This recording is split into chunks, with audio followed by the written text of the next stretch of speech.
Hello everyone, welcome back once again. This is me Abhishek Sahu. आज इस video में आपको 30 मोस्ट इंपॉर्टेंट क्वेश्चंस देने वाला हूं। कितने भाई? 30 मोस्ट इंपॉर्टेंट क्वेश्चन। और ये क्वेश्चंस आपके लिए इतने इंपॉर्टेंट हैं कि इससे ज्यादा कोई और क्वेश्चन आपके टर्म 2 फिजिक्स के लिए इंपॉर्टेंट नहीं है। अगर आप इन क्वेश्चंस को कर लेते हैं तो यहां से आपको देखे हुए क्वेश्चंस मिलने के 100% चांसेस हैं। ठीक, ये क्वेश्चंस मैं इंपॉर्टेंट नहीं, मोस्ट इंपॉर्टेंट क्वेश्चंस की कैटेगरी में रखता हूं। तो इन क्वेश्चंस को आप आराम से देखिए और इनमें आपको यह भी बता दूंगा कि इन क्वेश्चंस के अंदर भी कौन से क्वेश्चंस मोस्ट इंपॉर्टेंट हैं। लेकिन इससे पहले मैं आपको बता दूं कि अगर आपने अभी तक बैक बेंचर सीरीज को नहीं देखा है तो इसकी लिंक मैंने डिस्क्रिप्शन में दे दी है। इस सीरीज में आपको इन सभी डेरिवेशंस क्वेश्चंस की जो सॉल्यूशन है वो मिल जाएंगे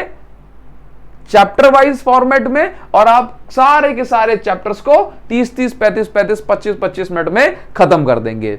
ठीक, तो लिंक मैंने डिस्क्रिप्शन में दे दी है बैक बेंचर सीरीज की, along with all chapters individually. ठीक, नाउ तो सबसे पहले हम आ जाते हैं कि हमें इलेक्ट्रोमैग्नेटिक वेव में कौन से क्वेश्चंस करने चाहिए। देखिए, इलेक्ट्रोमैग्नेटिक वेव में आपको सिर्फ 3 टाइप के क्वेश्चन करने, या फिर मैं कहूं कि भाई ये 3 क्वेश्चंस बहुत इंपॉर्टेंट है, इसको जरूर से करें। देखिए क्या है भाई, property production of electromagnetic wave, wavelength और फ्रीक्वेंसी। देखो एक्चुअल में क्या होता है कि सभी स्टूडेंट्स को फ्रीक्वेंसी और वेवलेंथ जो है ये याद होना चाहिए।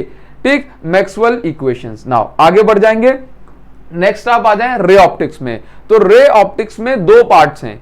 रे ऑप्टिक्स में चैप्टर को हमने 2 पार्ट में डिवाइड कर लिया, एक तो ऑप्टिकल इंस्ट्रूमेंट और एक है रिमेनिंग ऑप्टिक्स। तो आपको बताएं, अभी तक का रिकॉर्ड यह कहता है कि कभी भी ऐसा नहीं हुआ कि ऑप्टिकल इंस्ट्रूमेंट में से कभी क्वेश्चन ना आया हो। ऑप्टिकल इंस्ट्रूमेंट में से 100% क्वेश्चन आएगा। इनफैक्ट सैंपल पेपर में भी ऑप्टिकल इंस्ट्रूमेंट में से क्वेश्चन था। ठीक, और बाकी का जो पोर्शन होगा ऑप्टिकल इंस्ट्रूमेंट में से एक क्वेश्चन ना 1 आ जाए, 2 आ जाए, और रिमेनिंग ऑप्टिक्स में से 1-2 क्वेश्चंस आएंगे। ठीक ना, तो अभी क्या है यहां पर आप देखेंगे तो रे ऑप्टिक्स में जो ऑप्टिकल इंस्ट्रूमेंट वाला पोर्शन है इसमें आपको सभी रे डायग्राम, मतलब माइक्रोस्कोप, कंपाउंड माइक्रोस्कोप, टेलीस्कोप में दोनों टेलीस्कोप, और यहां पर एक क्वेश्चन बड़ा ही बार बार सीबीएसई ने पूछा हुआ है अपने रिकॉर्ड्स में, advantages of reflective telescope over refractive telescope. That means जो रिफ्लेक्टिव टेलीस्कोप है इसके क्या एडवांटेजेस हैं।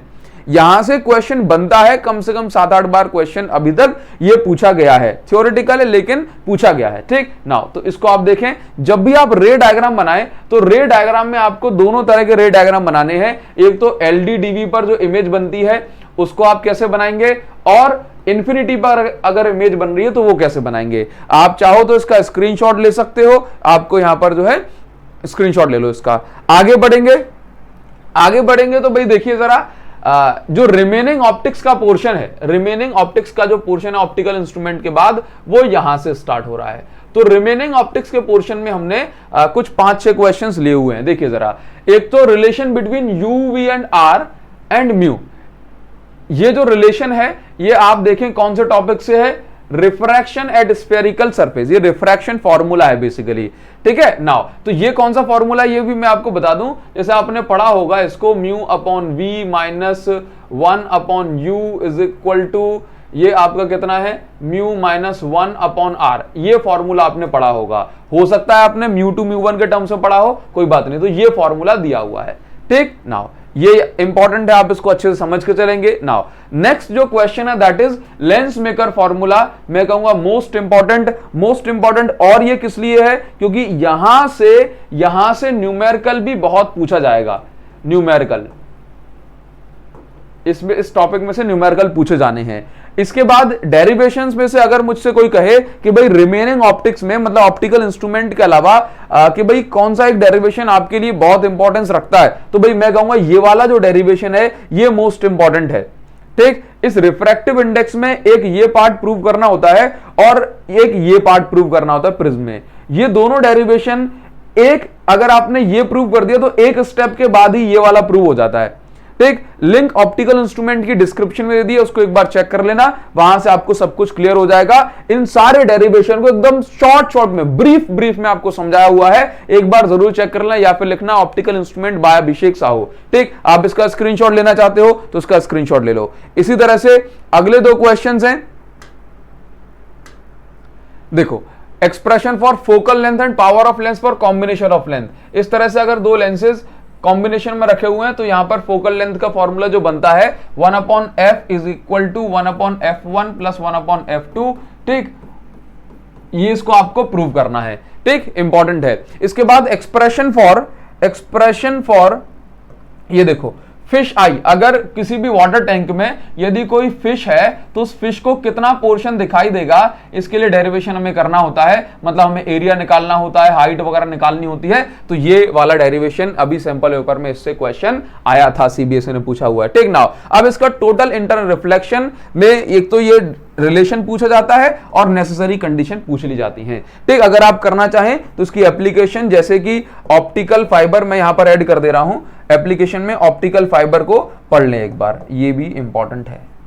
ठीक ना, आगे बढ़ जाएंगे तो ये हो गया ऑप्टिक्स का, मतलब आप सब कुछ करें लेकिन इसको जरूर से करें, ये मोस्ट इंपॉर्टेंट है भाई। ठीक ना, अभी देखिए आगे बढ़ जाएंगे, चैप्टर 10 वेव ऑप्टिक्स। तो देखिए जरा, वेव ऑप्टिक्स में जो क्वेश्चन ये आप देख रहे हो, y1 इज इक्वल टू ये वाला क्वेश्चन, ये जो है ना इंटेंसिटी ऑफ वेव से है।